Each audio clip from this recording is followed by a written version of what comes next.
Washington. The House of Representatives passed a non-binding measure Tuesday night calling on Vice President Mike Pence to invoke the 25th Amendment and remove President Donald Trump from office. One Republican, Representative Adam Kinzinger of Illinois, joined all Democrats in voting 223,205 to pass the largely symbolic measure. The non-binding measure does not require Senate approval, and Pence has said he won't invoke the amendment. The measure's passage comes as a growing number of Republican lawmakers came out in support of Trump's impeachment. The third-ranking House Republican, Representative Liz Cheney, R. Wyoming, said Tuesday she supported impeachment, and several Republican senators have signaled openness to removing Trump from office as well. Top House Republicans, including House Minority Leader Kevin McCarthy, were absent Tuesday as the chamber debated whether Trump should be removed from office by the 25th Amendment. In the debate before the measure passed, Democrats outlined the terror they and others experienced last week and expressed a sense of duty in acting to both condemn and oust Trump in the aftermath. Democrats repeatedly noted the poor precedent it would send by not acting after a mob attacked the U.S. Capitol. House Speaker Nancy Pelosi, D.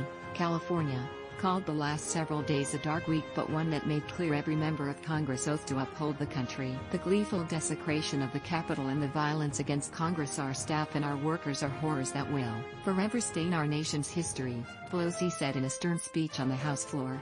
The president's actions demonstrate his absolute inability to discharge the most basic and fundamental powers and duties of his office. Therefore, the president must be removed from office immediately. This is a decision we make with the utmost solemnity and prayerfulness, which this crisis requires. More, an angry Pence navigates the fallout of his rupture with Trump over election, Capitol riots. More, no regrets. Evangelicals and other faith leaders still support Trump after deadly U.S. Capitol attack under the 4th section of the 25th Amendment. If the vice president and a majority of the cabinet determine the president cannot fulfill their duties, then power is transferred to the vice president. The provision has never been used. Representative Jamie Raskin, D. MD, highlighted the intense trauma after the attack on the U.S. Capitol and said his legislation calling on Pence to invoke the 25th Amendment should be an easy vote for both sides of the aisle. I think every member in this body should be able to agree that this president is not meeting the most minimal of duties of office. He is not meeting the oath that he swore to uphold and defend the Constitution against all enemies, foreign and domestic, Raskin said. He is not protecting the republic against mob insurrection, invasion and hostility. Raskin led the measure and was named head impeachment manager tonight in Trump's pending Senate trial should the House pass an article of impeachment Wednesday. He noted that the attack desecrated the temple of democracy and many more could have died in the incident. More, impeachment, resignation, 25th Amendment, how Democrats in Congress are trying to remove Trump after Capitol riots. More, Representative Liz Cheney, third-ranking House Republican, will vote to impeach President Trump. Democrats have sought to oust Trump after a pro-Trump riot stormed the Capitol last Wednesday, leaving at least 5 people dead. Democrats allege Trump incited the riot through his calls to overturn election results and are also pursuing his impeachment for incitement of insurrection. The House is set to debate and vote on a single article of impeachment tomorrow charging Trump with inciting an insurrection at the Capitol on January 6.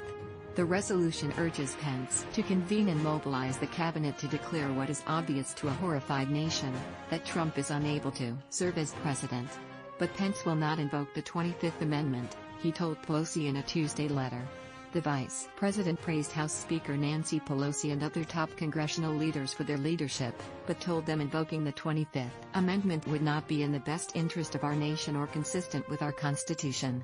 Pence acknowledged pressure to intervene in the counting of election results, writing he did not yield to pressure last week to go beyond his authority in determining the outcome of the presidential election. But despite Pence's opposition, House Republicans did not advise members to vote against the resolution, according to a House Republican aide speaking on condition of anonymity. Republicans largely excused Trump's conduct last week, saying in speeches on the floor of the House, steps away from where a young woman was shot and killed just days earlier, that the House should be working on more important issues to bring the country together. Many argued that taking on impeachment wasn't worth it since Trump is only in office for a few more days, while others asserted that invoking the 25th Amendment would violate the aim of its passage. Representative Tom McClintock, R. California, backed Trump on the House floor. He argued blaming Trump over his remarks to supporters that led to the deadly riot at the U.S. Capitol. "I'd read that speech," McClintock said of Trump's remarks to supporters on Wednesday before they stormed the U.S. Capitol. He never suggested rampaging the Capitol and disrupting the Congress. He urged them to, and this is an exact quote, "peacefully and patriotically make your voices heard." McClintock also said the 25th Amendment was being used as a political weapon and said invoking it right now would set a bad precedent. "The most important pillars of our government's stability, the rule of law, and the separation of powers will fracture," McClintock argued over the precedent. "It won't affect this president, but it will stop future presidents from this day forward. For their sake, please don't do this." Representative Jim Jordan, one of the president's closest allies in the House who helped lead the charge against his impeachment in 2019, called the actions of Democrats scary, explaining this effort against Trump was just part of cancel culture and canceling all the people you guys disagree with. More, Joint Chiefs of Staff call Capitol riots sedition and insurrection, remind troops of oath.